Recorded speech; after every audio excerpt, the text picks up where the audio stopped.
We're here with Johnathan Harvey, host of Outspoken, and we're going to change gears from the federal election to the useless provincial election. I have a feeling it is useless. Yeah, I think I made this easy for the audience on our first episode because I'm sure people at home want us to fight with each other. But I think we're going to see a lot of parallels here because you and I both are going to agree that this is all part of this master plan to secure a majority government during the winter. He's riding high in the polls. What do you think? Yeah, 100%. I mean, he was riding off of the U.S. tariffs that got put on pause for 30 days. So he literally had no campaign promise to run on, which is ridiculous. But if you back into it strategically, people will be upset about, okay, it costs 170, 175 million. Well, that was going to happen next year anyway. So, okay, just call it deferred, not a big deal. Bonnie Crombie's not ready to run the province. So she jumped up from municipal to provincial, right? And I know she's been around, but politically, but anyway, we know what you mean. All right. She has not been a provincial leader long enough. And there's this incubation period where you have to get people to understand that you're capable of doing the job. She's not there yet. So the Conservatives knew that if they waited until next year, June, I believe it was, to have that election, she had a much better chance, regardless of what they were polling against. It didn't really matter. So because they pulled it early, like you said, they knew that they were going to get a majority. So rather than 1.5 more years in office, he's got 4. So, I mean, we're calling the election useless, which it is. Yes. It's dumb. Yes. It shouldn't be there. The tariffs backfired. Yes. I said this in the last episode I shot. He just sent out $3 billion worth of our money that we're going to debt finance over the course of the next, probably 10, 20 years. Yes. I don't think your kid will even be able to pay back the servicing yet on the debt. So,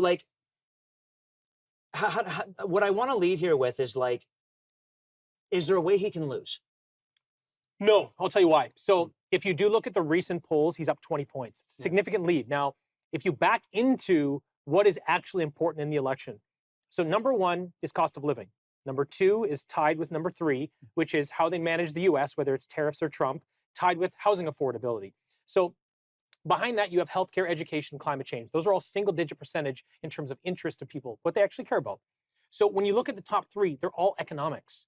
They all have to do with running the economy and finance. And then if you look at the polls again, Ford is favored by 3x as a stronger candidate to run the economy, fix the economy, or grow the economy. So when you look at the issues that matter and you look at where they feel he's the strongest, there's really no way he can lose.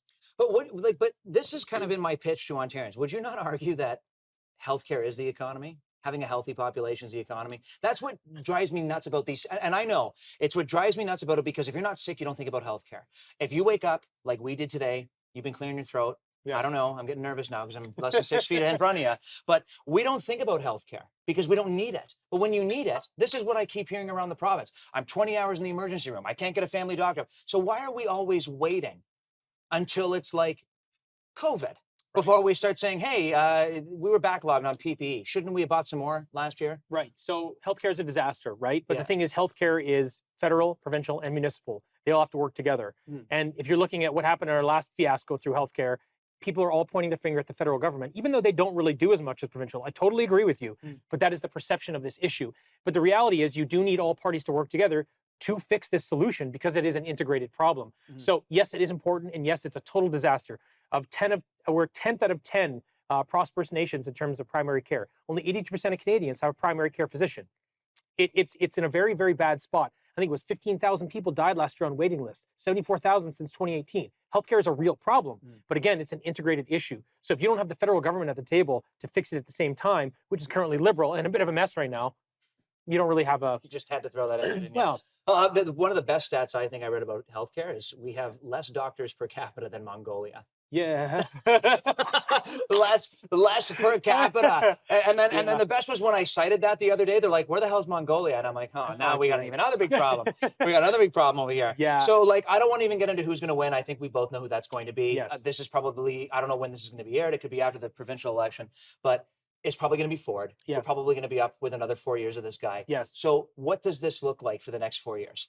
Well, if I had my pick of how this played out, I would suggest that he would win a minority government, not a majority. Okay. I think it'd be better off for Ontarians rather, because look, he's already shown us that he really can't do a great job because he hasn't done a great job.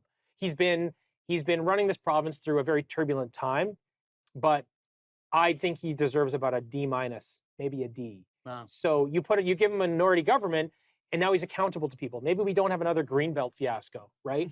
No, honestly, like you got to call, like there's a half dozen things I could rip the guy for, which just looks like blatant corruption, right? But if you have to choose from the leaders that you have today, sometimes I say you have to choose between bad options. Or if it was a minority parliament, a minority legislator, maybe we'd actually get some housing built. When we come back, we might fight. We keep agreeing on stuff. Who thought?